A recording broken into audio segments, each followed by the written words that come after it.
क्रोध आ जाता है महाराज जी, इसलिए मुझे हार्ट बाईपास सर्जरी भी कराना पड़ा महाराज जी। क्रोध पर मैं बात यह है ना कि क्षमता हमारी भोगों से नष्ट हो गई है।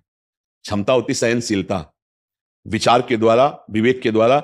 जो हमारे प्रतिकूल व्यवहार, प्रतिकूल बात, प्रतिकूल व्यवहार में ही तो हमें क्रोध आता है, अनुकूलता में थोड़ी आता है। आप समझ रहे हो ना? हमारे मन के विरुद्ध बात होगी, हमें गुस्सा आ जाएगा।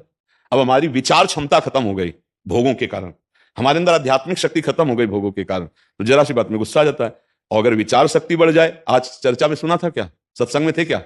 शायद नहीं होंगे, सत्संग में थे। हाँ, इसीलिए इतनी बड़ी सामर्थ्य होती है कि देखो नित्यानंद महाप्रभु ने कहा तुम्हारे तीनों पुत्र मर जाए, और गुस्सा में एकदम आके कहा तुम्हारे तीनों पुत्र में, और 1 लाख मारी शिवानंद सेन। लेकिन वो मुस्कुराते ही रहे। प्रभु तो कहा तुम्हें गुस्सा नहीं आया? बोले प्रभु जिस चरण रज के लिए तरसते थे आज वो सीधे चरण हमारे, तो हमें गुस्सा क्यों आएगा? वो बोले हमने कहा था तुम्हारे तीनों पुत्र मर जाए। तो बोले प्रभु वो तो आपके ही है, आप रखो या ले लो, वो तो आपका विषय है। मुस्कुरा दिए। मतलब प्रतिकूल से प्रतिकूल परिस्थिति में भी विवेक के द्वारा क्रोध से बचा जा सकता। पर वो विवेक जो है बाजार में तो मिलता नहीं। अनुकूलता में कभी गुस्सा नहीं आता, प्रतिकूल जहां हुआ तो हमें गुस्सा आ जाता है। यही हमारी बंधन की वृत्ति है, अनुकूल का भोग करना और प्रतिकूल में नाराज हो जाना। अच्छा, ये ऐसी प्रतिकूलता है कि सोच में आपके गुस्सा आ जाएगा। कोई प्रतिकूल नहीं है सामने, लेकिन सोच बदल गई तो सोचते जैसे कोई साष्टांग प्रणाम करता है और वो उसका भोग कर रहा है कि मुझे साष्टांग प्रणाम किया।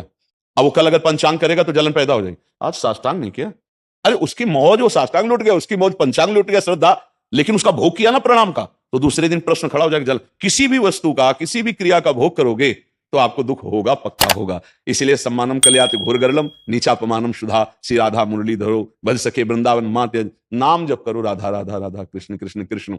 और ये विचार करो कि जो अनुकूलता है वो भगवान का दुलार है, जो प्रतिकूलता है भगवान की कृपा है। अपने पाप नष्ट करने के लिए प्रतिकूलता को सह जाना चाहिए। जैसे कोई तुम्हें गाली दे रहा है, तुम्हारे प्रतिकूल व्यवहार करो, सह गए, तुम्हारे पाप नष्ट हो गए। और नहीं सहोगे, गुस्सा करोगे, तो देखो दिल का वो करवाना पड़ा सर्जरी। फिर दिमाग में आपके इतनी गुस्सा आ जाएगी कि आप बात बात पर डिप्रेशन की स्थिति में आ जाएंगे। जरा सी घबराहट वाली बात में आप बहुत ज्यादा डूबने लगेंगे, फिर बहुत ज्यादा प्रतिकूलता, क्योंकि अब धीरे धीरे कमजोरी बढ़नी है, अवस्थागत, विचारगत। हमें लगता है अगर टीकना है, सही ढंग से अभी जीवन व्यतीत करना है, तो नाम जप शुरू कर दो। ऐसे नाम जप करो जैसे कंजूस गरीब आदमी 1-1 रुपया संभाल के रखता है, ऐसे 1-1 नाम हम ऐसे संभाल कर, और जाके नाम रूपी धनी, वाके कौन कभी। नाम रूपी धन है तो गुस्सा नहीं आएगा, काम नहीं सताएगा, ईर्ष्या नहीं आएगी, लोभ नहीं आएगा। नाम में बहुत बड़ी शीतलता है। अगर आज तक कोई सहा है अधिक से अधिक कष्ट, तो नाम जापक। ठाकुर हरिदास जी 22 बाजारों में कोड़े मार मार करके जल्लादों ने खाल खींच ली, लेकिन हरि बोल के सिवा कभी उनको गुस्सा लिया है?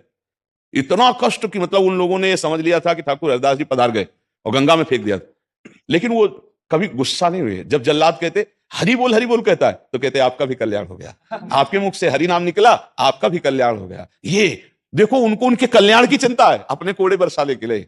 हरि बोल, जहां कोड़ा लगता हरि बोल, तो कहते हरि बोल कहता है, तो कहते तुम्हारा भी कल्याण हो, मेरे हरि का नाम लिया ना, तुम्हारा भी कल्याण हो गया। तो ऐसे हमें नाम जप हमें गुस्सा से बचा सकता है। अगर नाम जप करोगे तो गुस्सा में शांति आने, करोगे अधिक से अधिक नाम जप करो। क्या जप है? अब ये देखो, हमारे प्रभु के अनंत नाम है।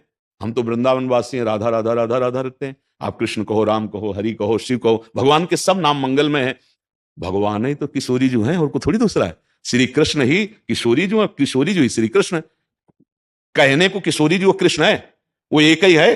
तनु 2 है, प्राण एक है, मन एक है, तत्व एक है, वही है। श्री कृष्ण के हृदय का जब प्रेम जो है रूप धारण किया, तो राधा किशोरी हो गई। किशोरी जी कौन है? श्री कृष्ण के हृदय का प्रेम। इसीलिए जल्दी कोई समझ नहीं पाता प्रियाजू को, और वो बाहरी बातों से सांद्र आनंद घन प्रेम मूर्ति किशोरी। तो अगर हम वृंदावन वासी, हम तो राधा राधा राधा, और बिना राधा कृपा के कोई कृष्ण साक्षात्कार कर ही नहीं सकता, क्योंकि प्रेम के बिना भगवत साक्षात्कार नहीं होता। प्रेम दान करने वाली लाडली जो है, किशोरी जो है, ये राज से उपासक ही जान सकता है, बाहरी नहीं। कहीं का भी कोई भी उपासक हो, जब तक राधा किशोरी की कृपा नहीं होगी तो प्रेम में श्री कृष्ण चंद्रजू का साक्षात्कार नहीं कर सकता। इसीलिए राधा किशोरी से प्रार्थना की जाती है कि आप कृपा करो, अपने प्राणनाथ के चरणों में रति दो, नहीं मांगा जाता। अच्छा, प्रभु से प्रार्थना की जाती है कि आप हमें प्रेम प्रदान करो। श्री कृष्ण प्रेम के बिना भक्त का जीवन अधूरा। तो प्रेम कौन? प्रीतिरु मूर्तिमती रस सिंधुर सार संपदि विमला वैदग्धि नाम हृदय काचन वृंदावनाधिकारिणी जयती।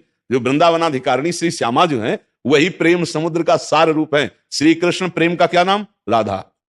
श्री कृष्ण प्रेम का नाम राधा। तो हम जो राधा राधा राधा रट रहे हैं ना, तो श्री कृष्ण प्रसन्न होते हैं, श्री कृष्ण अधीन होते हैं, श्री कृष्ण ऐसे अधीन हो जाते हैं कि अब इसको क्या दे दूं, मेरे प्रियाजू का नाम ले लिया इसको। और जब हम कृष्ण कृष्ण कहते हैं तो लाडली जो मुस्कुराती है, हाँ मेरे प्रीतम का नाम ले रहा है, इसको क्या प्रदान कर दूं, समझ रहे ना। हाँ तो इसलिए हम तो वृंदावनवासी प्रियाचरण उपासी, तो इसी ठसक में रहते, राधा राधा राधा राधा। और हमारे प्रभु के सब नाम समान सामर्थ्यशाली, चाहे राम को हो, चाहे कृष्ण को हो, चाहे शिव को हो, चाहे हरि को, जो नाम लो ना, ये सब एक ही है। वही किशोरी जी बोले, वही किशोर जो है, कोई दो लई रसो या परमानंद, एक द्विधा सदा, श्री राधा कृष्ण रूपाभ्याम तस्मै तस्मै नमो नमः। देखो, प्रिया और प्रीतम में जो भेद मानता है वो मतलब अपराध है। प्रिया प्रीतम अभेद, जैसे ये दो आंखें हैं देखने को, लेकिन देखेंगे तो एक ही लक्ष्य ना। ऐसा थोड़ी कि इस आंख से हम इधर देखेंगे, इस आंख से इधर, एक लक्ष्य है, जिधर भी देखेंगे दोनों एक तरफ, तो मतलब दो आंखें दृष्टि एक, समझ रहे ना। ऐसे ही दो प्रिया प्रीतम तत्व एक, वही परम तत्व श्यामा श्याम के रूप में रसो या परमानंद एक ही द्विधा सदा। तो इसलिए राधा राधा रटो, कृष्ण कृष्ण रटो, राम राम रटो, हरि हरि रटो, वही है, दूसरा कोई है नहीं। पर रटो, बिना नाम जप किए काम नहीं बनने वाला। नाम जप ही परम मंगल करेगा, नाम जप परम दुखों से बचाएगा। नाम जप को जिसके जीवन में नहीं है तो वो अधूरा जीवन है, चाहे जो साधना कर लो। पक्की विश्वास बात पर। अभी तो एक महात्मा आए थे, वो काफी अवस्था में बड़े थे, वो बहुत अच्छी साधना कर रहे हैं वेदांत की, पर वो आकर के बोले कि मेरा मन अशांत रहता है। फिर उन्होंने अपनी साधना बताई, तो बहुत अच्छी साधना। तो हम कहा देखो, जो पकड़ में आ रही बात, आप हर समय नाम जप नहीं करते। बोले हाँ ये बात तो है। तो हम कहा फिर क्या, मान लो 24 घंटे में 8 घंटे आप पद्मासन लगाए, आप विश्वनाथ जी के दर्शन किए, आप वेदांत अनुशीलन किए, इसके बाद मन को एक सेकंड के लिए भी भगवान नाम से अलग करना भारी विपत्ति में फंस जाना है। एक क्षण भी भगवान के नाम से विलग नहीं होना चाहिए विरक्त उपासक को, तो हर समय, नहीं तो कहीं ना कहीं। अच्छा फिर करोगे क्या, मान लो तुम्हारी एक दिनचर्या है 7 घंटा 8 घंटा 10 घंटा की, मान लिया कर लिया, इसके बाद अनवरत निरंतर नाम चलना चाहिए, तेल धारावत। बोले हाँ ये तो नहीं चलता। हम कहे चला के देख लो, फिर बताना, अगर मन अशांत हो तो कभी कृपा करके आना, फिर हमें बताना। एक ही कमी केवल है, निरंतर नाम जप नहीं हो रहा। हम कहते हैं कि जैसे मान लो आपको कृष्ण नाम में प्रीता नहीं, राधा नाम में प्रीता नहीं, आप संन्यास में हो, तो प्रणव भी तो भगवान का नाम है, श्री कृष्ण का ही तो नाम प्रणव है। मान लो ओम नाम किसका है, श्री कृष्ण का ही तो है। ओम एक अक्षरा ब्रह्म, जो एक अक्षर ब्रह्म है, वो श्री कृष्ण का ही तो नाम है, और किसका नाम है, हमारे श्री कृष्ण का नाम ओम है, उन्हीं का नाम हरि है, उन्हीं का नाम तत्सत है, वही सब रूप, वही नारायण है, वही विविध रूपों में है। नाम जप के भाई कोई नारायण नारायण जप रहा, तो हमें तो पता है ना कि हमारे कृष्ण का नाम ही नारायण है। वो ओम ओम जप रहा है, तो हमें पता है ना कि हमारे श्री कृष्ण का नाम। पर नाम जप किए बिना किसी का मंगल नहीं हो सकता। अगर नाम जप निरंतर चल रहा है तो फिर कोई प्रश्न की जरूरत नहीं, सब ठीक हो जाएगा। तो हमें लगता है सबको नाम जप करना चाहिए, कुछ नियम ले लेने चाहिए कि सबको नाम का रसास्वादन, नाम रूपी धन का संग्रह करे, बड़ा सुख मिलेगा। हर बाधाओं को नष्ट करके आनंद प्रदान करने वाला नाम है भगवान का नाम। अगर आप जपेंगे तो इस लोक में और परलोक में सदैव सुखी रहेंगे, पक्का समझो। जो नाम जप नहीं कर रहे तो हमें लगता है वो बेचारे बहुत गरीब हैं। जब शरीर छूटेगा तो यहाँ क्या 1 रुपया भी पास ले जाएगा, तो गरीब नहीं हुए, पूरे जीवन भर कमाते रहे, कुछ नहीं लेके गए, और एक बार बोले कृष्ण, एक बार बोले राधा, तो ये तुम्हारे साथ जाएगा। बोले इतने बार नाम लिया, अब इस जीव का कल्याण होना। एक कृष्ण नाम यदि तुम्हारे जीवन में है ना, तो पूरे रजिस्टर में भारी पड़ जाएगा यमराज को हिसाब करना कि अब एक कृष्ण नाम का फल क्या होता है। ये माया त्रिभुवन थोड़ी होता है साहब। एक नाम त्रैलोक ही तारे, जो न ले सो जन्म ही हारे। वो बेचारा बड़ा भागा जो अपने जन्म में भगवान का नाम जप नहीं कर पाया। इसलिए खूब नाम जप करो, सब ठीक हो जाएगा। खान पान सही रखो, इसीलिए कहते हैं कि प्याज लहसुन मांस मछली शराब ये सब राक्षसी भोजन है। इससे बुद्धि भ्रष्ट हो जाती है, तमोगुण आ जाता है, इससे तमोगुण रजोगुण बढ़ता है, इससे काम वासना बढ़ती, नाना प्रकार के दोष आते। संतों ने जो टोका कि ये ना करो, वो बहुत अनुभव से कहा, कोई ईर्ष्या थोड़ी है। देखो प्याज लहसुन वहीं पैदा होता है जहां आलू होती है, जहां शकरकंद होती है, जहां मूली होती है, वहीं तो पैदा होता है जमीन में। बस वो तमोगुणी है, उसका प्रभाव गलत है, इसलिए मना किया गया है। तो जो मनुष्य मांस खाते हैं, शराब पीते हैं और ये इस तरह, तो उनकी तो बात अलग। अब आप लोग यहाँ आए हो तो हमें लगता है कि ऐसा नहीं करते होगे, करते हो तो छोड़ दो, है नहीं करते, प्याज लहसुन खाते हैं बस, तो कुछ। हाँ धीरे धीरे देखो, गुस्सा कम करनी है तो इसको भी छोड़ दो। कोई स्वाद नहीं यार, दुर्गंध तो आती दूर से। ऐसे अपने लोग तो कभी भगवान की कृपा रही, पर अगर जैसे कभी भिक्षा में कोई ऐसे रखा भी भिक्षा मांगने में, तो ऐसे रोटी में आते ही पता चल जाता है, दूर से उसकी गंध होती। सात्विक भोजन करने से भजन में वृद्धि होती है, और राजसिक तामसिक भोजन करने से भजन बाधित होने लगता है। इसलिए खूब नाम जप करो और धीरे धीरे प्रयास करो कि वो भी छूट जाए।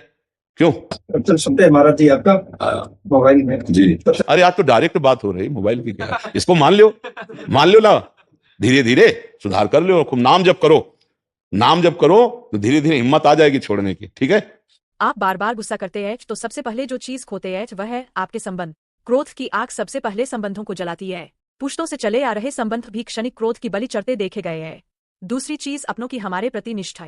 रिश्तों में दरार आए तो निष्ठा सबसे पहले दरकती है, फिर जाता है सम्मान। अगर आप बार बार किसी पर क्रोध करते हैं तो आप उसकी नजर में अपना सम्मान भी गंवाते जा रहे हैं।